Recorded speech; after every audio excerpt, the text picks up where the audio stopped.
Temos unha mesa redonda para rematar, mentras que marchamos para lá, que lle toca moderar a Mar Cortegoso, que como vos comentei, foi unha das persoas que levou o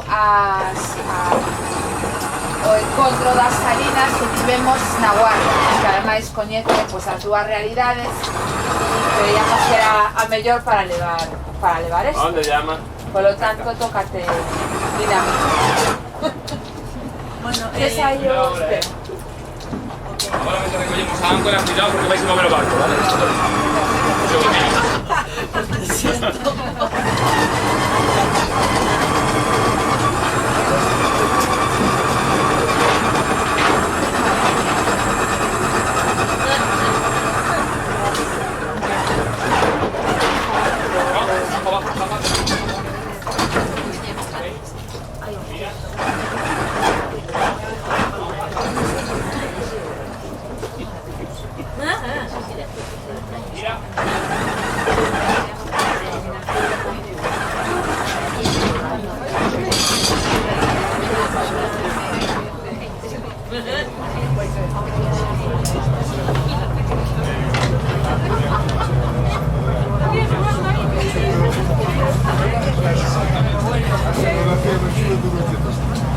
mira, yo creo que después hasta podéis hacer el carrito. Sobre todo, Eso, habría que hacer esto después de claro, después de esto. xa podemos, sí. Martes aí o micro. No, pero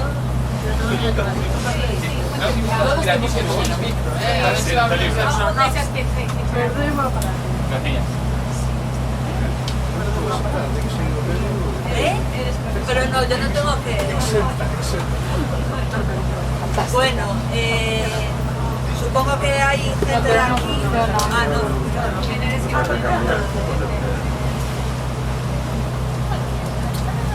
Bueno, supongo...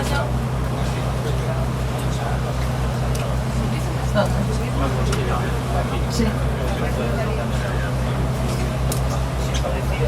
Bueno, eu nos últimos anos estivemos facendo unha serie de intervencións no Concello da Guarda e de Olla, que atopamos unha serie de salinas e indicios de traballo co sal en toda a costa, dende Vigo cara a Portugal, incluso en Portugal. Na xornada que fixemos na Guarda, que non sei se algún de vos sabiu, algún sí e outros moitos non, entón non pode saber moi ben do que falo. Pero bueno, documentamos unha serie de salinas e de tanques que nos falan da importancia da fabricación da industria do sal e da salazón en época romana en toda esta costa. Son moi semellantes ás salinas de Vigo, pero cambian en certas cousas. Pero bueno, eu penso que hoxe estamos aquí un pouco para centrarnos na salina de Vigo e gustaríame que empezarades a facer preguntas eu de primeiras, a miña primeira pregunta sería se pensades que verdadeiramente a industria de salinas en época romana nesta zona é tan importante e por que non se ve reflexada en fontes? Por que non temos máis indicios? Non sei, Adolfo. ¿Te paso esto?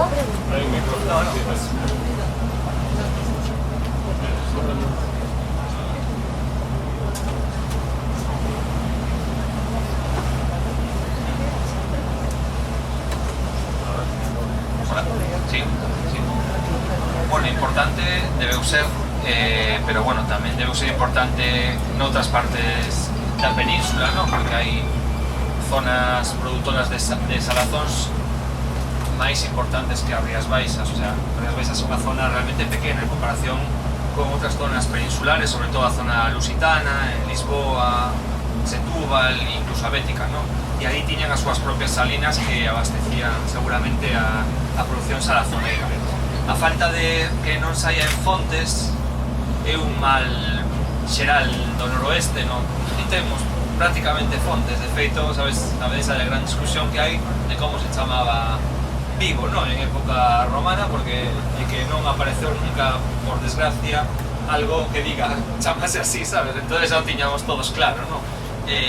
Sí, non é de extrañar que non salen nas fontes, é dicir, non temos prácticamente textos de nada, o sea, Vigo non aparece referenciado en ningún sitio. Estamos falando continuamente da importancia de Vigo como porto comercial, como porto con unha cantidad de mercadorías de todas partes do mundo romano increíble, e non aparece mencionado en ningún sitio, non? Aparece como unha cousa, como un sitio fantasma, non? Posiblemente polo seu carácter de porto franco, de libre comercio, non? Como de hoxe, e sin ningún tipo de entidade xurídica. Eu sempre digo, e moitas veces se ten escrito, que Vigo é prácticamente como Vigo hoxe, é dicir, non é capital, non ten funcións administrativas, pero era o motor económico e comercial do momento, non? Digamos, era o mesmo, por exemplo, como outras cidades do entorno que sí que tiñan un estatus xurídico. Vigo posiblemente non o tiña, pero era esa potencia económico e comercial que sigue sendo hoxe, tamén en época romana. Non sei se... Vale. Mais preguntas? A mí gustaríame que nos indicara se pode ser. Bueno, moitas gracias polas vosas exposicións e polo equilibrio e tamén a Nautilus e a tripulación, que é super interesante o que fan. Eu quería, se pode ser, que nos indicarades un pouco, para que nos fixéramos unha idea como sería na paisaxe que estamos vendo en Vigo, un pouco, pois, onde estaría situada, onde viviría a xente, o castro, etcétera, etcétera. Quero decir, eu podo máis ou menos imaginarme, pero non sei se todo o mundo, non sei se desde aquí Vamos a se hacer ve. una carta náutica para que vos situedes, ¿vale? Vale, pero bueno, en época, na época. Vale de referencia, por supuesto. Sí, ¿sabes? gracias, Siempre apoyarse en gracias. eso.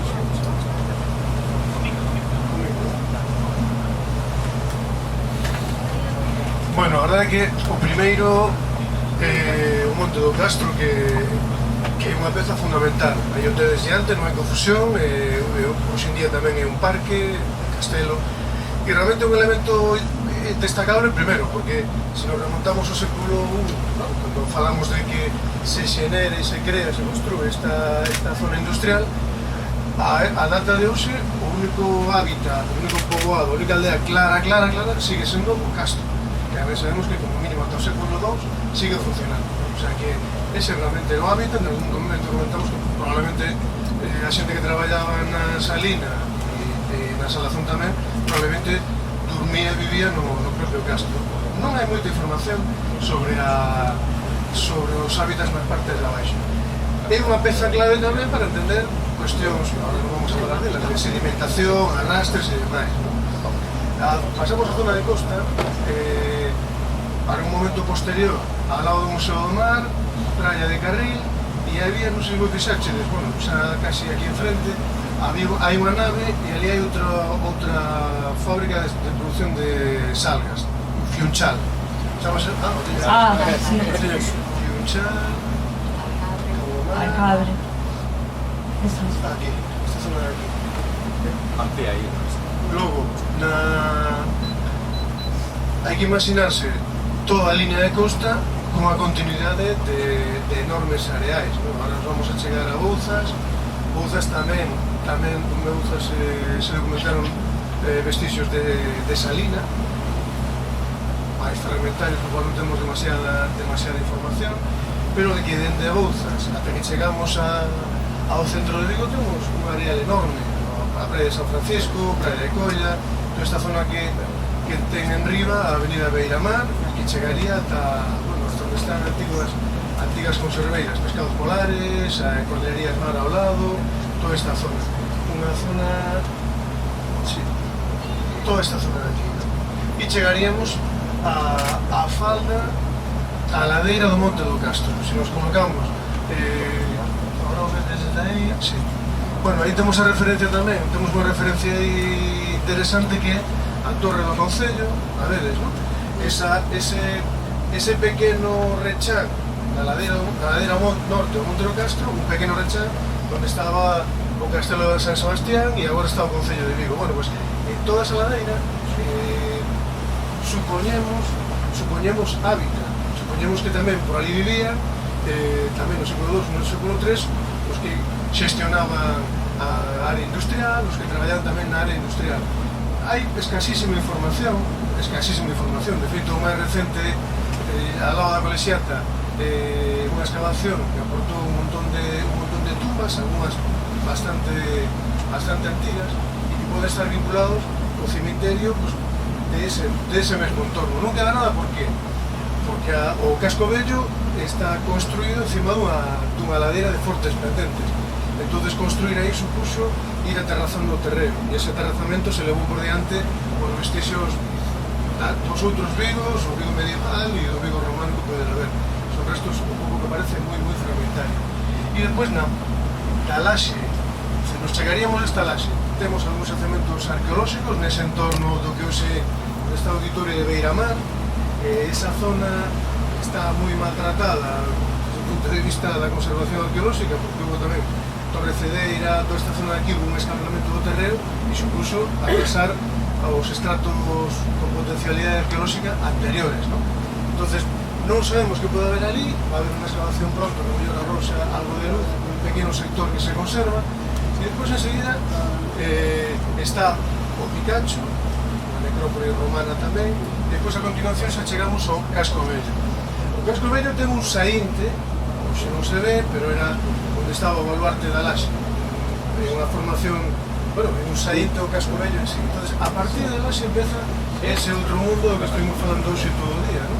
Empeza a ser ese mundo, esa primeira, unha gran enxeada que coincide co que actualmente hoxe é a Alameda, un saínte que coñeza, a ver, saínte que Rúa Colón por aquí. Bueno, aí non se ve, mais ou menos. Rúa Colón ten un saínte e ese saínte da Rúa Colón, que topográficamente existe, que a rocha sale moito máis arriba, separa un mundo que ten que ver coa momento antigo, século I, século II, século III, coa produción de sal, e deste lado de aquí o que teníamos é a produción de salgas. Posteriormente, o que temos é necrópolis, hábitat, zona portuaria, moi interesante. Había unha das fotos que puso Chus que me resultou interesante para entender, falamos en algún momento tamén de Porto. Como son estos areais, ¿no? Sobre todo o areal da zona do que está debaixo da Alameda e o que está na zona do areal, valga a redundancia.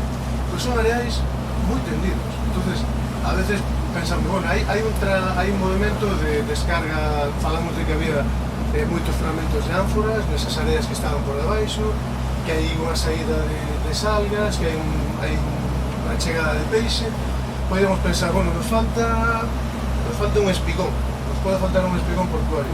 Sí e non. Esa foto que puso Chus é moi interesante, porque é moi habitual tamén, me veñen á cabeza fotos de Panxón, de Praia América e demais, que tamén é outro areal moi tendido, e simplemente meter o barco, apealo, e como a marea baixa, pues temos un espacio fantástico para descargar, cargar e o que queiramos. E realmente, hasta eso, podemos decir que é positivo en canto ao que ofrece esa zona para instalar o que chegaron a instalar.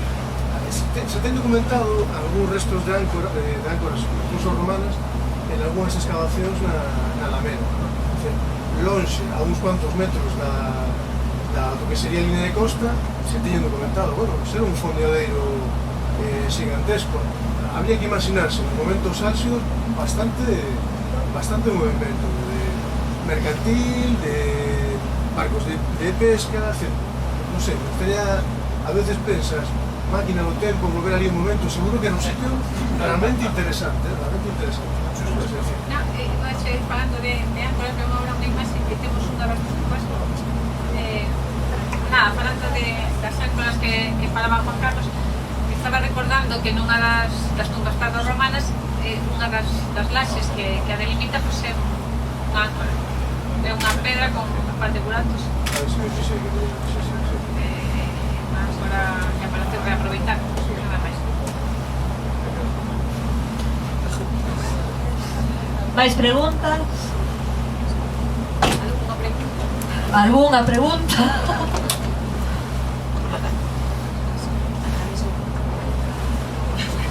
Pues sí. Bueno, pois eu sigo preguntando. Bueno, eu quería tamén daros a noraboa por ese proxecto que tentes montado sin financiación, que é un proxecto de investigación, que decía Adolfo que era un proxecto así, bueno, por chamarlo de alguma maneira, é un proxecto de investigación básica, puro e duro, bueno. A miña pregunta é perspectivas de futuro, proxección, plans, etcétera, novas incorporacións, etcétera, etcétera, etcétera. Proxectos en común con esta empresa que ten tecnoloxía para facer traballo de prospección de algún xeito subacuática.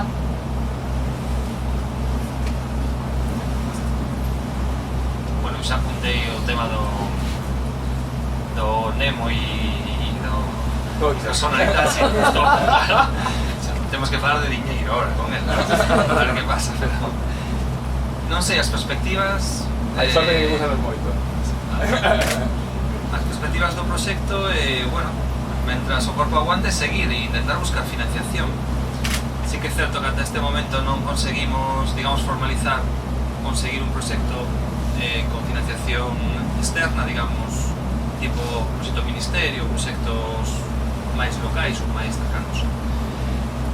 Sí que estamos abertos a que todo o mundo que queira participar, que queira aportar, son todos benvidos e nunca lle pechamos portas a nadie. De feito, chamamos hai outros arqueólogos que non participan, pero porque non quixeron, non lle viña ben, ou sabes, ao final hai que reunirse, traballar un pouco, bueno, etc. Non quixeron, non? Entonces, bueno, a idea é continuar, seguir publicando, é dicir, seguir avanzando na investigación. Creo que sabemos moitas máis cosas do que hoxe plantexamos aquí, pero porque non daba tempo a plantexar todo e a mostrar todo, non? Hai moitas máis cousas que fomos descubrindo gracias ás discusións entre uns e outros, non? E entre confrontar as ideas.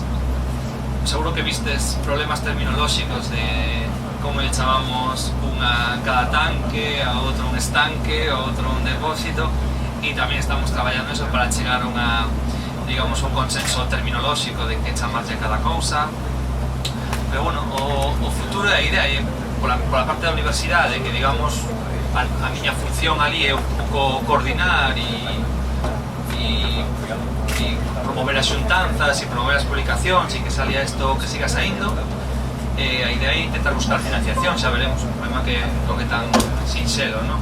Eu desde aquí tamén lle digo, se alguén ten mau co alcalde, pois que fale con ele e que, vaya, a ver, eu dixen, si o Concello pon diñeiro para... é un ben patrimonial do Concello de Vigo, non estamos dicindo, a nivel mundial, pero que son eles, está en Vigo, está en Toledo, e se queren pôr en valor un elemento singular, patrimonial único, pois, home, si se promocionan outras cousas culturais e non tan culturais da cidade, tamén se pode, digamos, promocionar unha investigación deste tipo que nos permitiría, claro, dar un salto cualitativo, é dicir, ter diñeiro, o que decía, nos permite avanzar no coñecemento, e quedan moitos solares por excavar.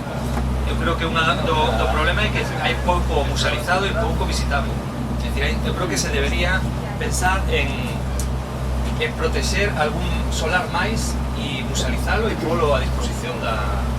que se destrui moito, desgraciadamente, sabeches? O que se destrui... Non só que quedan solares por excavar, e que moita da información que nos recollemos e que temos nas nosas casas, decía que non só quedan solares por excavar, que senón que hai moita información da que nos recollemos en excavación que non somos capaces de tratar, porque non só temos boa vontade e algún que outro minuto para dedicarlle a Salino a investigación. E eu penso que o importante deste proxecto é que se conta cos arqueólogos que excavan o sitio e que é un traballo en equipo, que... Sí, eu quería un pouco insistir neso, non? Por unha parte, que feedback hai por parte do Concello de Vigo, é dicir, se hai iniciativa, interese, implicación neste patrimonio, que, bueno, creo que nos queda a todos clarísimos a importancia que ten, E por outra parte, no caso dos solares que son de iniciativa privada, nos que aparecen este tipo de elementos, se nalgún caso hai leva aparellado unha posta en valor, unha integración do xacemento ou dos documentos, dos restos arqueolóxicos dentro do proxecto, ou directamente elimínanse, punto, porque, bueno, sería importante empezar a ter unha política cultural ao respecto, patrimonial ao respecto, ¿no? Sei que estou falando un pouco aquí de... pero bueno... Esto no está grabando, o sea, ¿no? Sí.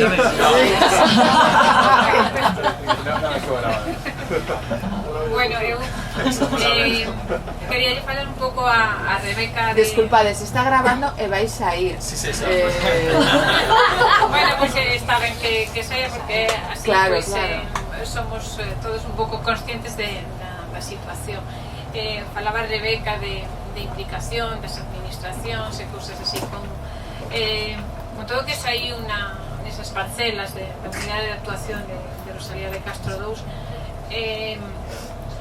non houbo aportacións das administracións. A administración local non puxo un duro, fíxose unha recreación en 3D de forma voluntaria por unha empresa de TUI.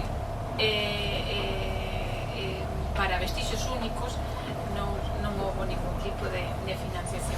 Fixeronse unhas probas de carbono 14 gratuitas por un convenio con Madrid, e sí que se fixeron unhas analíticas de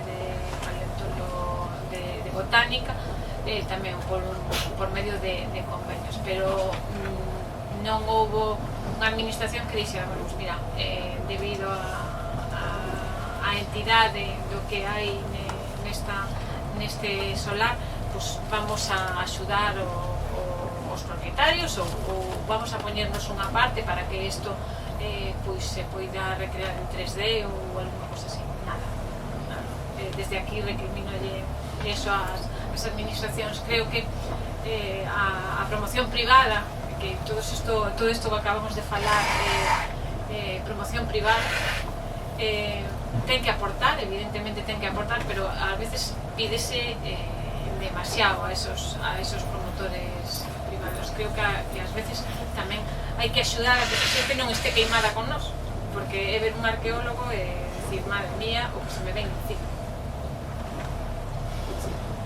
Bueno, se destruyó todo, solo queda para a parcela de Centro Saúde porque coincidiu nun solar. Porque a promoción foi pública, o sea, non hai que enganarse, fundamentalmente foi por eso. Realmente a cuestión é complexa, ¿no? E seguramente o que faría falta é que houbera mecanismos no planeamento, mecanismos de compensación. Se eu compro este solar porque vou a facer isto e teño esta edificabilidade, etc., se finalmente non podo facelo, vale, non o fago, pero como me compensades, no? É un promotor. E iso hai que pensar que se a sociedade no seu conxunto dice non, que non te preocupes, ti vas a quedar ben, pero isto vamos a conservarlo. Esa sería a solución. E non hai mecanismos, non hai maneras de compensar, se tarda, sobre todo porque non están previstos. Se estuviera previsto sería moito máis, eu penso, moito máis sinxelo. Tamén é certo que todo iso ten que ver con a apreciación que nós como sociedade temos ese tipo de cuestións e hasta onde estamos a punto de chegar. E hai que recoñecer que o nivel de compromiso sigue sendo baixo. De boquilla, sí, todo o mundo dice, non, eu tal, pero cando te toca de cerca, pues, home, son 4 pedras, non? O que era interesantísimo se convirte en 4 pedras cando te toca moi de cerca, e iso lo damos con demasiada frecuencia. Esa é a realidade. Que hai que facer? Quen crea nesto, para mí, por exemplo, o de hoxe é unha moi boa medida, a divulgación. Falta moitísima divulgación. Comentábamos hoxe en varias ocasións, ¿no? Realmente, facer unha excavación arqueolóxica con un equipo grande e tal, cuesta cuartos. E non é imprescindible, hai unha cantidad de información enorme que procesar todavía. Non ten por que ir a facer unha excavación arqueolóxica nova, ¿no? En todo caso, pues, sigue traballando datos, pues, nos centramos no tema da salina, e logo vas a facer unha excavación, incluso ao mellor vas a un punto xa predeterminado e vas a buscar respostas. Pero, mentras tanto, podes facer moitísimas cousas, podes divulgar. E divulgar non é caro. Hombre, é o que facemos nós, exactamente. Claro, non é caro. Con fondos privados, por suposto, pero a por en valor un pouco o patrimonio subacuático da ría de Vigo. É algo cultural que ofrecer a población local, que non había nada, pero non hai apoio tampouco de ningún tipo. É unha cousa que tens que facer todo, financiar cos tickets do pasarse, que ven aquí. Non é caro, Juan Carlos, en relación ao que o mellor unha intervención que depende de cal, arqueolóxica, depende de cal, non? Pero sí fan falta cartos tamén, e hai que poñer tamén aí o foco en... Quero dicir que para divulgar hai que comprender e hai que coñecer que o que estades facendo vos, por iso eu por iso facía a pregunta sobre o proxecto, porque parece super importante pôr en valor que isto estádelo facendo para sacar datos a nivel científico primeiro e tamén entre vos para despois poder divulgalo, non? E hai moito traballo que se fai de divulgación que é tamén traballo voluntario, por exemplo, moito que se fai tamén no Consello da Cultura Galega, quero dicir que tamén eu non formo parte, pero tamén hai que decirlo. Entón, ao final, é todo por un pouco arrimar o ombro e ao mellor non fai falta tantos cartos, pero sí hai que invertir en esa investigación, nese traballo que vos tendes, o que estades facendo, que é moi meritorio, porque estades tendo unhas conclusións que agora nos expoñedes que non son coñecidas. Quero dicir que socialmente non é coñecida, é o vosso traballo voluntario tamén, non? Sí, bueno, no caso noso, seguramente que coincide inquietude, nos gusta especialmente, ben sabedes que os que somos arqueólogos profesionais cambiamos de pola moito, non? E hai cousas que te enganchan especialmente, outras menos, e escavas aquí, escavas ali. E isto un grupo que nos enganchou especialmente, non? Entón, seguramente por eso enseguida nos gustou a proposta da Adolfo e dixemos, veña, vamos para adiante, non? E claro, non pensamos nos cuartos, pero obviamente os ritmos son outros.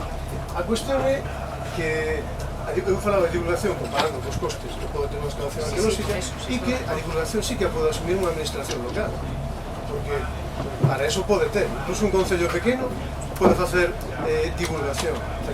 Cada un no seu nivel, non? Mellor non podes facer un centro de interpretación como que visitamos esta mañá no Salinae, pero igual sí que podes facer unhas xornadas, uns obradoiros, unhas charlas. E despois, eso por esa vía sociocultural, pero se o queremos ver por outra vía, a vía de recurso económico, a ver, Salinae, eu vexo, moitas veces ves en Vigo, ahora que hai tantos turistas, no? Que chegan nos cruceiros e tal, e os soltan e a veces parecen polos sin cabeza, van por aí, e os atopas arriba na Praza de España, que dices, este pa que ven a ver aquí, home, pode ser a escultura de Oliveira, vale, pero lle podías estar ofrecendo algo moi singular.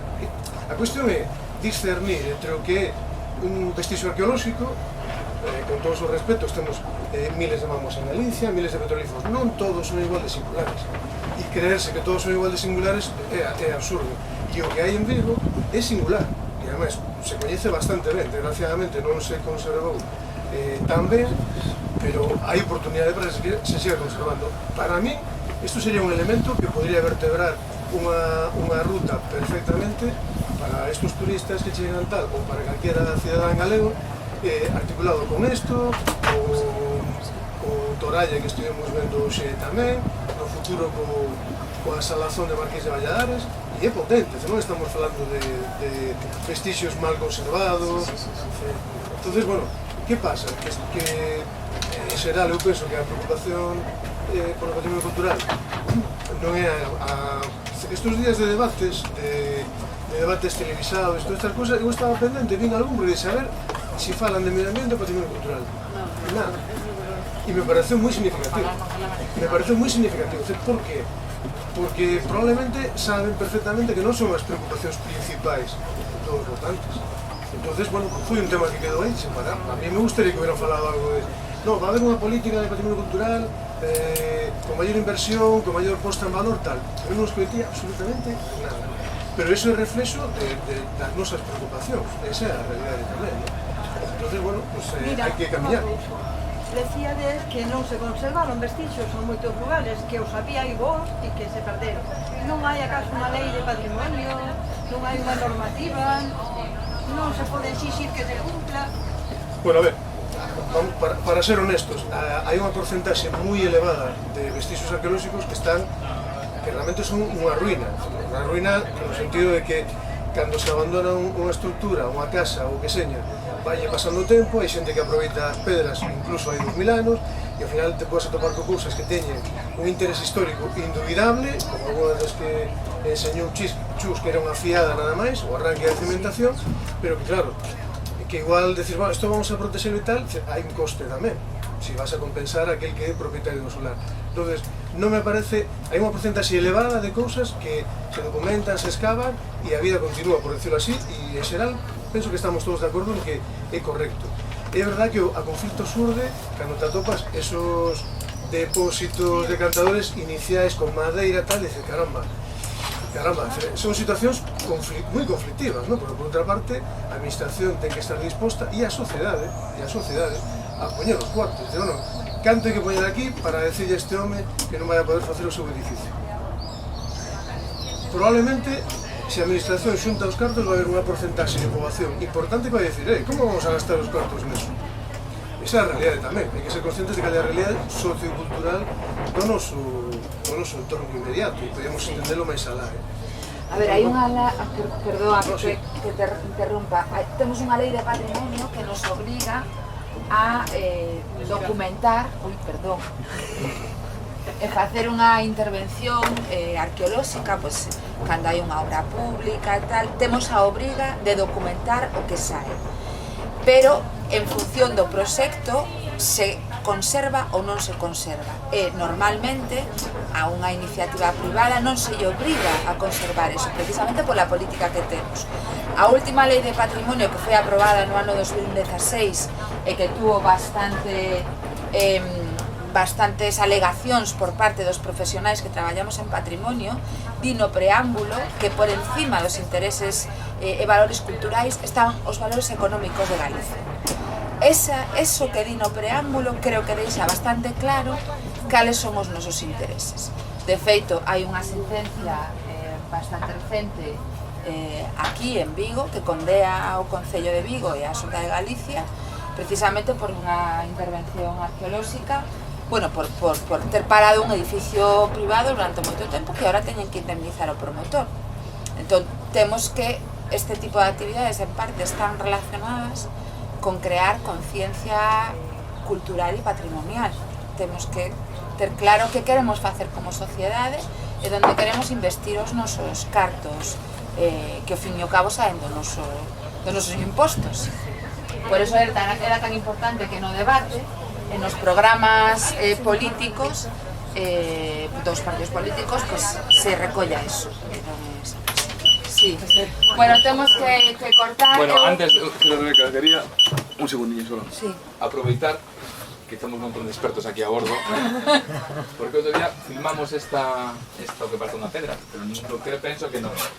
Entón, foi na zona do Arenal de Cíes, que vou lle dar a play a ver se que vos parece a vos. Oi, que pasou? Un segundo. Todo se vou a comprar. Un segundo.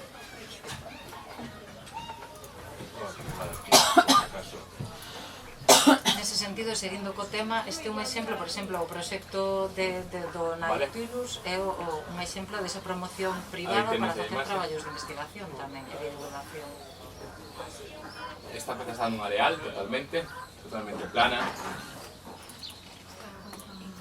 Está hincada totalmente, efectivamente, totalmente plana, non hai ningún arroz alrededor, nin nada. E a verdade, a mí parece un trozo, unha anacoda elíptica ou similar. Sí, igual está enterrado da parte de abaixo, que teña un solo, pero é totalmente sola nesta área. E nesta zona atopáronse varios, ¿no? Bueno, aí está, por si acaso. Bueno, eu quería especialmente, sempre agradecemos aos relatores a súa participación. Eu neste caso quería especialmente agradecerlo porque primeiro pedimos que reduciran as intervencións ao mínimo posible. Primeiro falábamos de 45 minutos, non 30, non 20, non. Bueno, para poder encaixar todos as actividades que fixemos hoxe, e por suposto que falaran bueno, contra vento e marea, que nunca mellor dito. E tamén, por suposto, a Andrés e a Ismael o poñer todo a técnica, o barco, os tempos, tamén lles mandamos o programa e dixeron, pero isto non pode ser, deronlle unha volta aí, entón, bueno, eu creo que saiu todo bastante ben. Podemos mellorar, pero bastante ben. E grazas a vos por participar.